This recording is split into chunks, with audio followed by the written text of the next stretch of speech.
दबाकर खत्म करें। पैर में प्लास्टर था तभी भी चलती रही, प्लास्टर खुल गया तभी भी चलती रही, बीच में मैदानता में जाके भर्ती थी तभी भी चलती रही। अंत में चुनाव प्रचार समाप्त हुआ तब मैं जाकर डॉक्टर के पास गई थी दवा लेने के लिए, क्योंकि 15-15 घंटे गाड़ी की बोनेट पे खड़ी रही, कड़ी धूप हो या कड़ी ठंड हो। मैं अपनी जनता के बीच में लगातार रहती हूँ, अपने क्षेत्र में चलती रहती हूँ। आखिर कितना चलूंगी मैं, कितना चलूंगी मुझे बताइए। मैं कितनी बार इसी तरह लड़ रही हूँ, 14 साल हो गए। अब मेरा वनवास खत्म कीजिए।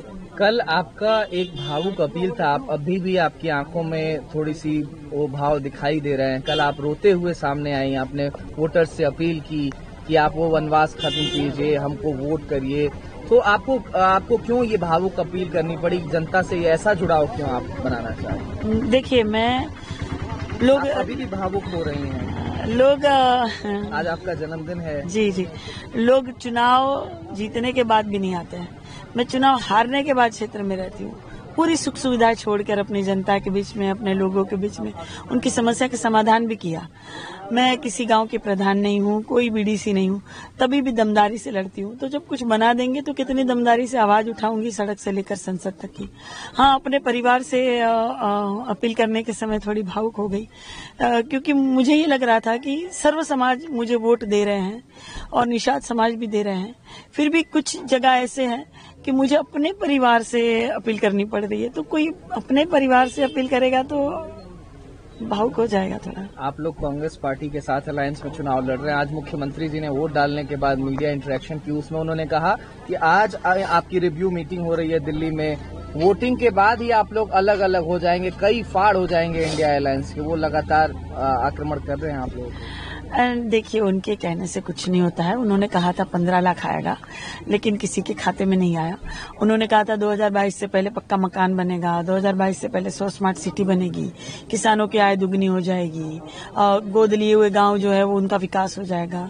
लेकिन ऐसा कुछ हुआ नहीं, काला धन वापस आएगा। ऐसे बहुत सारे वादे जो उन्होंने बोले और नहीं हुआ। तो उनके बोलने से कुछ नहीं होता है, उनकी कथनी और करनी में जमीन आसमान का फर्क है, जनता समझ रही है। रवि किशन जी कह रहे हैं कि पिछली बार से ज्यादा मार्जिन से वो इस बार जीतेंगे, 2019 से ज्यादा मार्जिन 2024 में मिलेगा। आप लोग 2018 की जीत दोहराने वाली बात कह रहे हो, तो दोनों में किस पर भरोसा किया जाए? जनता किन मुद्दों पर? माननीय सांसद जी कहते हैं कि गरीबों के और निषादों के पसीने से बदबू आती है, तो गरीब और निषाद उनको वोट क्यों दें?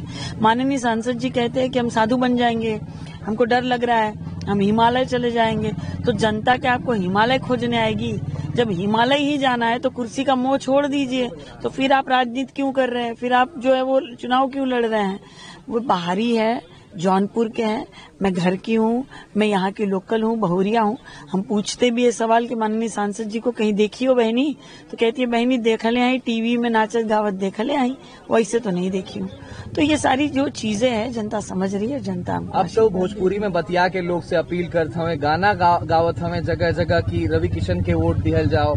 आप भी भोजपुरी की सुपरस्टार हैं, आप भी वो लगातार भोजपुरी में अपील करे नहीं तो ई भोजपुरी के सुपरस्टार लोग राजनीति में आवता का ओकर कद से लोग वोट देवे के तुलना करता का कि जेकर जितना बड़ कद? देखिए, पहली बात तो मैं भोजपुरी की स्टार नहीं हूँ और मैं टीवी सीरियल की अभिनेत्री हूँ और मैंने 7 भाषा में काम किया हुआ है।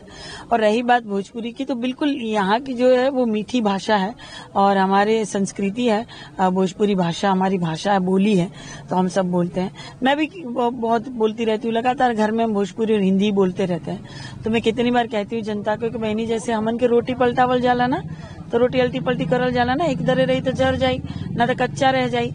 जब अल्टी पल्टी हुई तब ना खाए लायक बनी। वही दरे सरकार जब अल्टी पल्टी हुई तब सरकार के दहिया में डर बैठी, तब सरकार काम लायक बनी। देखिए, जैसी बर देखा हुआ आई तो का पूछल जाला, बर देखा हुआ आई तो पूछल जाला कि लड़का कितना कमाता, कौन नौकरी करता, कितना पढ़ल लिखल बा। ई न पूछाई, ई ना पूछाई कि लड़का कितनी बार कावड़ ढोले बा, समझी जी बताई तनी लड़का कितना राम राम जपता, क्वालिफिकेशन में लिखी तनी कितनी बार अयोध्या सीढ़ी चढ़ले बा। ई ना पूछाई, क्वालिफिकेशन में प्रोफेशन में लिखाएगा कि लड़का कितना पढ़ा लिखा है और कितना रोजगार कर रहा है। तो जरूरी बा पढ़ाई लिखाई रोजगार, मुद्दा जरूरी है जिस पर ही भारतीय जनता पार्टी बात नहीं करती है। इस बार ये रोटी अल्टी पल्टी होगी? इस बार रोटी जो जल रही है आपके अनुसार वो रोटी अल्टी पल्टी हो पाएगी? बिल्कुल, इस बार 1 तारीख को आशीर्वाद देंगी जनता हमको, जन्मदिन का बटन दबाकर साइकिल का रोटी को अल्टी पल्टी कर देगी जनता। बहुत शुक्रिया। उतर जाए।